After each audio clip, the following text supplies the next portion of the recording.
Ici, la voix de l'Amérique.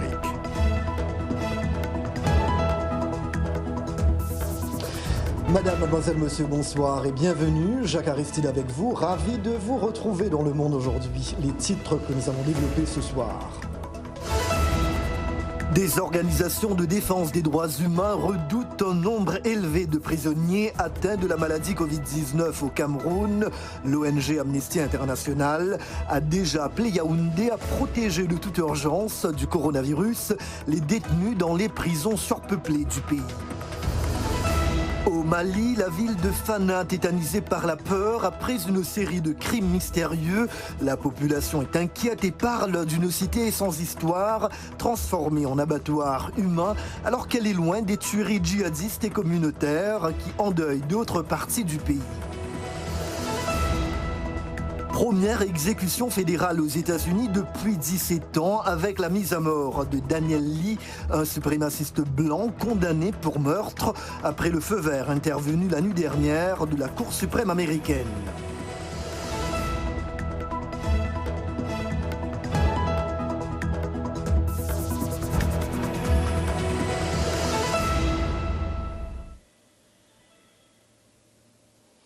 Le Burundi, pour ouvrir ce journal, l'ONU appelle le nouveau gouvernement à briser le cycle de la violence et à coopérer avec elle. La commission d'enquête onusienne sur ce pays demande au nouveau chef de l'État burundais, Evariste Ndayishimiye, à démontrer sa volonté de changement. Cette commission est chargée depuis 2016 d'enquêter sur des exactions, mais le Burundi, dirigé alors par le président Pierre Nkurunziza, n'a jamais accordé aux enquêteurs l'accès au pays. Pierre Nkurunziza est subitement décédé le 8 juin dernier à l'âge de 55 ans.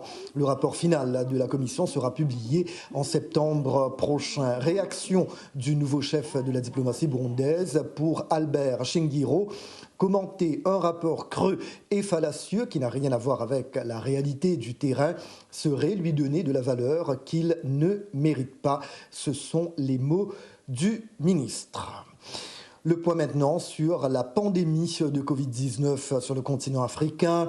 En Côte d'Ivoire, l'isolement de la région d'Abidjan, plus grande ville et grand port d'Afrique de l'Ouest francophone, va prendre fin demain après avoir été imposé par le gouvernement il y a 4 mois pour lutter contre le coronavirus. D'autres mesures sécuritaires sont en revanche maintenues.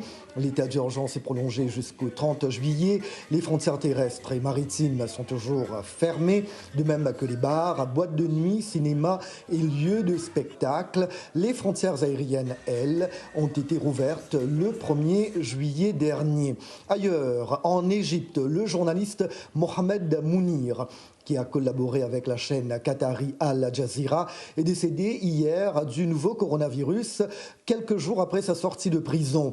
Mohamed Mounir, 65 ans, avait notamment été inculpé pour appartenance à un groupe terroriste et diffusion de fausses nouvelles. Des ONG avaient appelé à sa libération et celle de nombreux autres détenus pour éviter leur possible contamination dans les prisons égyptiennes surpeuplées et à l'hygiène douteuse. Situation également inquiétante dans les prisons du Cameroun. Des ONG craignent un nombre élevé de cas de Covid-19 dans de nombreux établissements pénitentiaires surpeuplés du pays.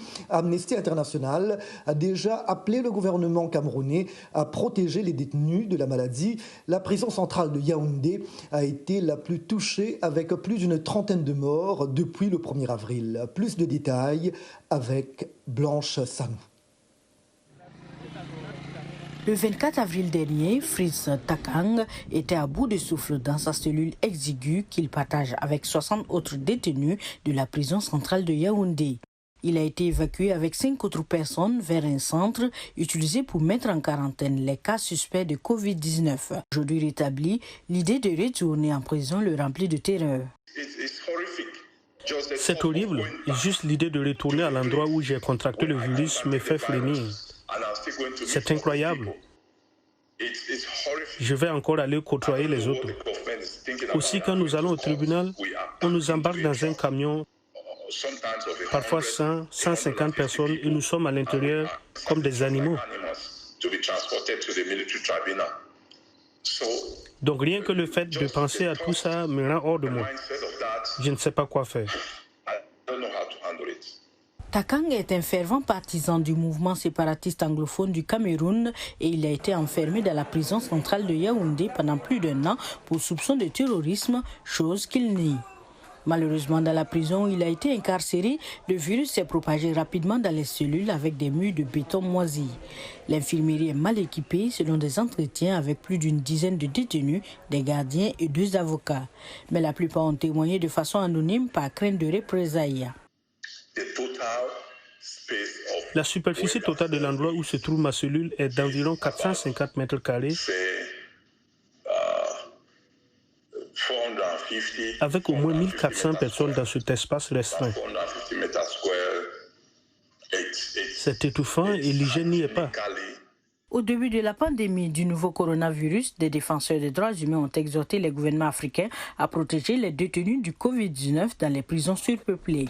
Au Cameroun, des centaines de cas de Covid-19 ont été enregistrés parmi les détenus dans les prisons disséminées dans la région centrale du pays, selon des données gouvernementales non publiées précédemment et vues par Reuters. Le gouvernement n'a pas reconnu publiquement les infections à l'intérieur de ces établissements correctionnels. Retour en Côte d'Ivoire maintenant, qui vient de créer une zone opérationnelle militaire dans le nord du pays pour empêcher toute infiltration de groupes armés. Annonce du gouvernement hier, un peu moins d'1 mois après l'attaque djihadiste contre un poste de l'armée à Kafolo, attaque qui a fait 14 morts dans la nuit du 10 au 11 juin.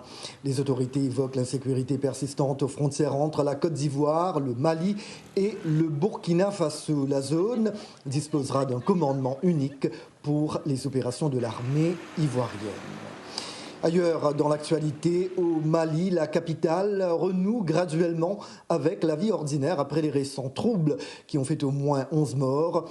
Pour la première fois depuis vendredi, 2 des 3 ponts qui relient les 2 parties de Bamako sur le fleuve Niger et qui avaient été coupés par les protestataires se sont rouverts. Karim Keïta, le fils du président Ibrahim Boubacar Keïta, indique qu'il démissionne de l'importante présidence de la commission parlementaire de la défense. Karim Keïta a été l'une des personnalités visées par les manifestants qui réclament également le départ de son père. Les autorités ont relâché hier les leaders de la contestation arrêtés depuis la semaine dernière. L'un d'eux, Kaounjim, dénonce ce qu'il appelle une tentative d'assassinat. Je n'ai pas été arrêté, j'ai été kidnappé. Voyez-vous, mon domicile, ils sont venus ici, 23 heures passées, taper la porte, se sont déguisés comme faisant partie membre de la famille. Ils sont rentrés, ils m'ont arraché de mon salon, presque nu, alors pour m'embarquer. Et 2 jours, je dormais dans les toilettes, insalive, sans nourriture, aucun contact, un isolement total avec le monde réel. Donc pour moi, c'était une tentative d'assassinat. Donc ça veut dire que tout le monde vient de voir qu'Ibeka même n'est pas cohérent et qu'Ibeka n'est pas dans la République. Et donc le peuple est déterminé vraiment pour qu'Ibeka parte. Mais nous voulons pacifique et démocratique. Nous pensons que le peuple est sorti juste pour qu'il y ait des morts et que nous on soit alors arrêtés et puis on retrouve la liberté et puis c'est fini. Non, si c'est pour nous intimider, mais il a tout faux.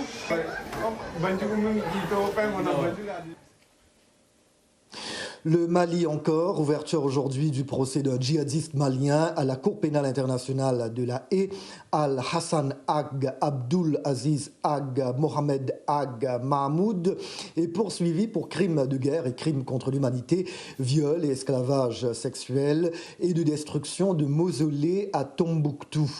Pour la procureure de la CPI, Fatou Bensouda, le prévenu de 42 ans a commis des crimes inimaginables et participé à l'instauration d'un règne de terreur dans cette partie du Mali. Nous restons au Mali. Une série de meurtres non résolus terrorise la ville de Fana depuis plus de 2 ans. La ville, située loin des points chauds djihadistes et des violences communautaires, ne parvient pas à mettre la main sur les auteurs de ces crimes. Les enquêteurs poursuivent des pistes allant de la vengeance au rite de sorcellerie et les résidents locaux vivent la peur au ventre. Dili Dikou. Le visage dénué d'expression, Boubou Sangaré raconte comment il a découvert, le 10 juin à 7 h du matin, le corps de son frère décapité. Ancien soldat d'une quarantaine d'années, Bakary Sangaré gisait la tête posée à côté de son corps. Il est la 8e victime de décapitation depuis 2018 à Fana, une ville cotonnière et commerçante de 36 000 habitants, située sur l'axe Bamako-Ségou. J'ai appris ce qui s'était passé le matin. Quelqu'un m'a appelé pour m'expliquer. Je me suis rendu sur les lieux du crime. J'y ai trouvé le corps de mon frère sans vie. Fana est loin des violences djihadistes et communautaires du nord et du centre du Mali. Une cité sans histoire, à l'exception de cette série de décapitations sans auteur ni mobile connu. Le mode opératoire est toujours le même. La victime est décapitée à l'arme blanche. Mais les profils des victimes sont différents et aucun lien n'a été établi entre les défunts. Parmi les personnes décapitées, une ménagère, un gardien d'antenne téléphonique, un enfant albinos de 5 ans et une fillette de 2 ans. Les pistes d'un règlement de compte ou d'assassinat motivé par l'argent semblent écartées. Quant aux crimes rituels, comme il y en a déjà eu au Mali, aucune preuve n'a été avancée en ce sens, selon le procureur Boubacar Diarra. Dans les derniers cas qui sont survenus en notre présence, nous avons la conviction que ce ne sont pas des crimes qu'une seule personne a commis. Ce sont des crimes que plusieurs personnes coopèrent pour commettre. Le magistrat et le commandant de brigade, Lamine Diakité, tournent et retournent l'affaire dans tous les sens, sans succès. 11 hommes ont été mis sous verrou depuis 2018, mais les meurtres n'ont pas cessé. Le procureur se montre discret sur les charges qui pèsent sur eux et l'impatience gagne la population qui réclame justice. 8 personnes, c'est quand même beaucoup. Ça, c'est carrément un abattoir. Fana est transformé carrément en abattoir humain. Tout le monde craint chaque fois que vous envoyez les enfants. Même quand les enfants vont à l'école, on a une crainte. On se dit, est-ce qu'ils vont revenir? Quand les gens ils vont au champ, on se pose la question, est-ce qu'ils vont revenir? Quand les gens font leur petit commerce, on se dit, est-ce que je vais revenir dans ma famille? Quant au chef traditionnel Adama Traoré, entouré de son conseil des notables, il se dit peu optimiste. Nous aurions aimé qu'il y ait plus de sécurité. Nous pensions que l'arrivée de la police aurait permis de mettre fin à cette situation. Mais malgré leur présence, les crimes ont continué. Les gendarmes sont également venus pour aider. Mais si les forces de l'ordre ne parviennent pas à instaurer la sécurité, comment pouvons-nous le faire ? En 2018, les premiers meurtres avaient provoqué des manifestations et des pillages. Un commissariat a alors ouvert début 2019 et pour la première fois, la ville de Fana a vu des policiers patrouiller aux côtés des gendarmes et des gardes nationaux déjà présents. À Fana, les habitants continuent de vivre dans la peur et les autorités s'efforcent de trouver les coupables. Également dans l'actualité, en Libye, le Parlement pro-Haftar a dit être d'accord avec une intervention militaire de l'Égypte contre la Turquie sur le territoire libyen en cas de menace. Le Parlement ne reconnaît pas la légitimité de Fayez al-Sarraj, chef du GNA, gouvernement d'union nationale.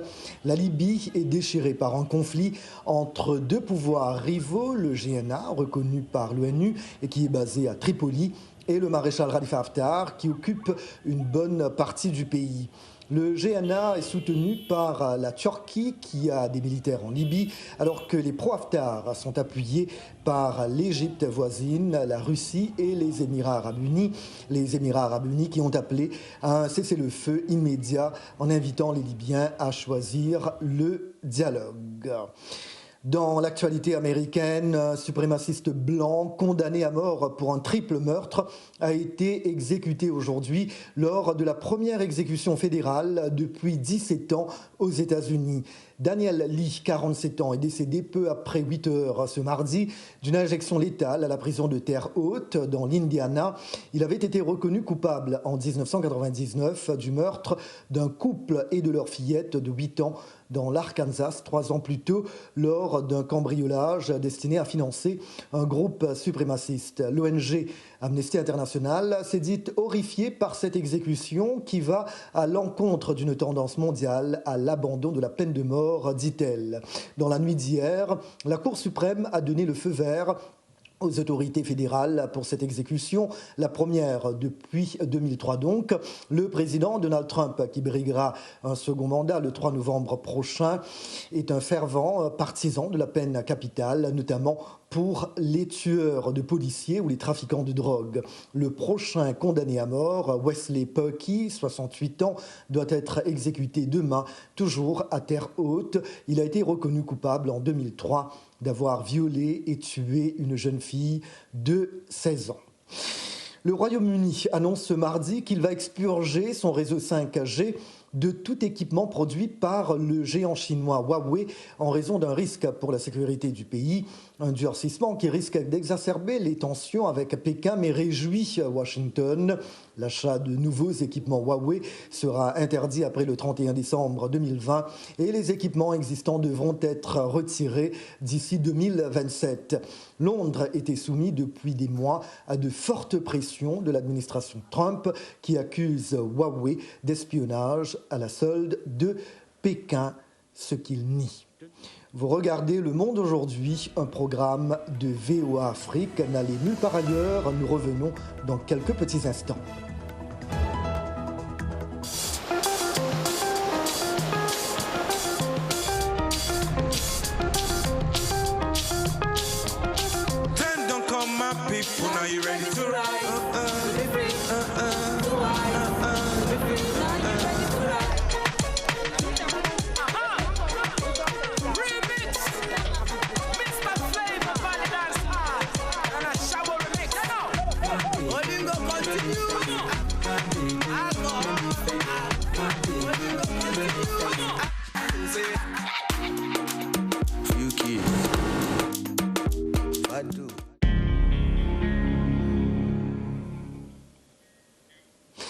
Merci d'être toujours avec nous. Le Monde aujourd'hui, un programme de VOA Afrique. Nous poursuivons ce journal.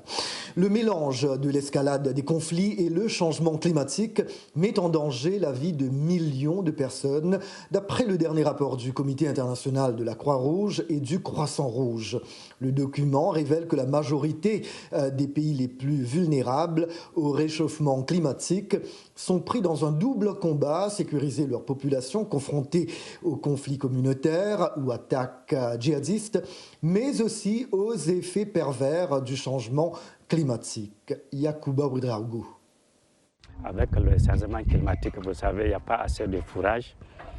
Les animaux sont concentrés dans une zone. Conséquence, les épizooties se multiplient dans cette région de Tillabéri au Niger, tuant le bétail. Pour faire face à cette situation, en février dernier, le CICR a mené une campagne de vaccination du bétail dans certaines régions du Niger. Désormais, en plus du manque de pâturage causé par la sécheresse, ces éleveurs doivent faire face à leur propre sécurité. En effet, un rapport du CICR indique que sur 20 pays les plus vulnérables au changement climatique, 60% sont dans des zones de conflit.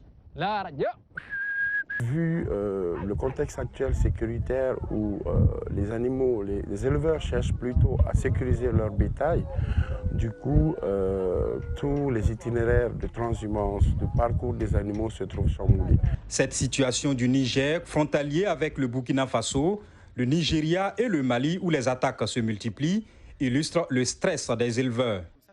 Des milliers de personnes ont fui leur maison à la recherche de meilleurs pâturages, mais surtout pour se mettre à l'abri des violences djihadistes et communautaires. Boubacar Moukaïla, éleveur de 60 ans, vit à Ogosagou, dans le centre du Mali, où les conflits meurtriers entre Peul et Dogon sont fréquents. La moitié de son troupeau a été décimée par des maladies, mais il ne peut pas partir ailleurs à cause des conflits dans la région. Maintenant, nous devons rester ici. Nous avons trop peur d'être attaqués si nous déplaçons le troupeau. D'après le CICR, si des mesures urgentes ne sont pas prises pour atténuer les effets du réchauffement climatique et des conflits, 200 millions de personnes auront besoin d'aide humanitaire, d'ici 2050, soit le double du chiffre de 2018. Les conflits armés entravent ces moyens d'action. Les éleveurs ne sont plus en mesure de se déplacer en toute sécurité avec leur bétail. La capacité de l'État à fournir une assistance est limitée, tout comme l'accès humanitaire. Les éleveurs sont obligés de se concentrer autour des points d'eau. Certains doivent vendre leur bétail à des prix réduits. Ils ont tout perdu et finissent par s'installer dans des centres urbains ou des zones plus vertes. Une population déjà pauvre devient encore plus pauvre. Le rapport du CICR indique que chaque année, 20 millions d'hectares supplémentaires de terres agricoles deviennent trop dégradés ou sont perdus à cause de l'urbanisation. Sans plus tarder, la chronique de l'économie, votre rendez-vous hebdomadaire avec Eric Manirakiza. Le président nigérien Muhammadu Buhari a donné son accord final pour un budget 2020 record de 10 810 milliards de naira, soit plus de 28 milliards de dollars, malgré les risques de récession en raison de la chute des cours du pétrole. Le budget annuel pour l'année 2020 n'a finalement pas été sabré comme le gouvernement l'avait annoncé au début de la crise du coronavirus, craignant une chute de ses revenus pétroliers. Il est même supérieur au budget initialement établi en décembre 2019. M. Buhari a expliqué que cette hausse était due notamment aux dépenses supplémentaires provoquées par la crise sanitaire. Ce n'est pas la première fois que son administration adopte un budget ambitieux, mais elle peine généralement à trouver les fonds pour le financer. Selon un bref communiqué conjoint aux deux institutions de Bretton Woods, les directions du FMI et du groupe Banque mondiale recommandent que les réunions annuelles 2020 FMI-Banque mondiale se fassent dans un format principalement virtuel cette année. Notre but est de servir nos membres de façon efficace, tout en préservant la santé et la sécurité des participants aux réunions annuelles, des employés ainsi que de la communauté locale dans la région de Washington, poursuit le communiqué. Ces traditionnelles réunions se tiendront la semaine du 12 au 18 octobre. Les directions du Fonds et de la Banque soulignent toutefois qu'elles feront preuve de souplesse sur le format de ces réunions au regard de la façon dont évoluent les problèmes sanitaires liés à la pandémie. Les réunions de printemps des deux institutions s'étaient déjà tenues en format virtuel au mois d'avril, alors que les États-Unis, après la Chine et l'Europe, étaient frappés de plein fouet par la pandémie et qu'une bonne partie du pays était confinée. En temps normal, ces réunions attirent des dizaines de milliers de participants du monde entier qui apportent des sommes importantes à l'économie locale. Alors que Cuba souffre de la crise économique provoquée par la pandémie de coronavirus, les habitants des villes se tournent vers les jardins urbains pour pousser leurs propres aliments et survivre à ces temps difficiles. Les gens commencent à voir la beauté d'un plant de laitue, peut-être avant de planter un rosier, évidemment très beau. Comprenez-moi bien, j'aime les plantes ornementales, mais maintenant nous combinons la plante horticole avec tout ce qui est ornemental. L'agriculture urbaine de banlieue et familiale est née précisément pendant la période spéciale, lorsque le peuple cubain avait besoin d'alternatives à l'approvisionnement en fruits, légumes et légumineuses.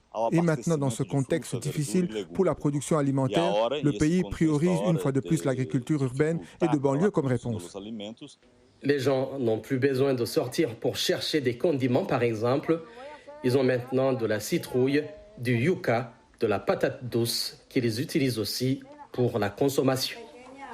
Nous nous rendons maintenant en Afrique du Sud, à Durban, où chaque année, entre juin et juillet, de gigantesques bancs de sardines remontent le long des côtes du pays. C'est ce qu'on appelle le Sardine Run, une migration naturelle de ces poissons qui attire bien évidemment de nombreux prédateurs marins et qui fait la joie des pêcheurs. Un reportage d'Asma Botmi Clark.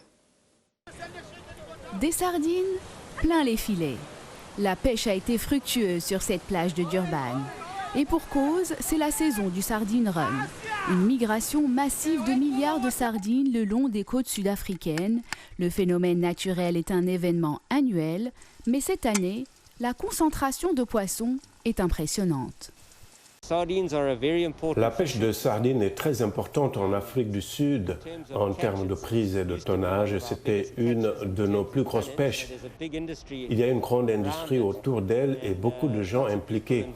Il est de l'intérêt de l'Afrique du Sud de gérer judicieusement cette pêche.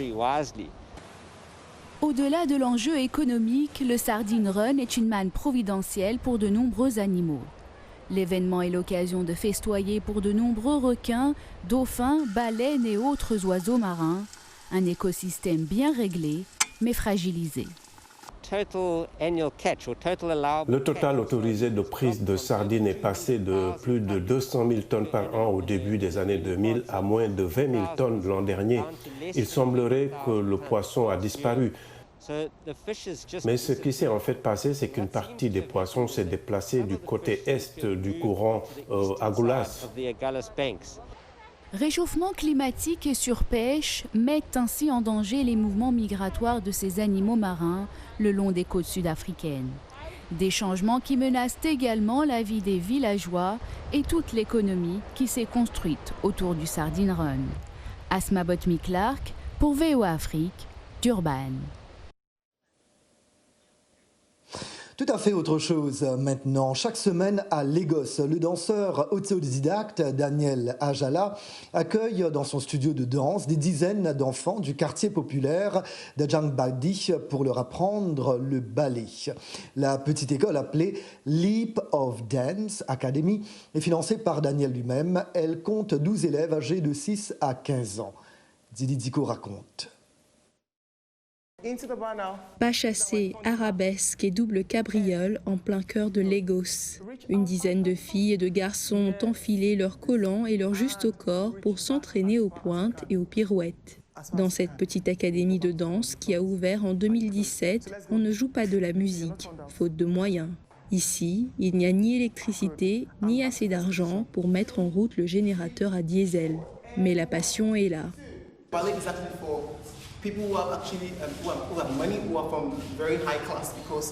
D'habitude, le ballet est associé aux gens qui ont de l'argent et qui sont issus des classes privilégiées.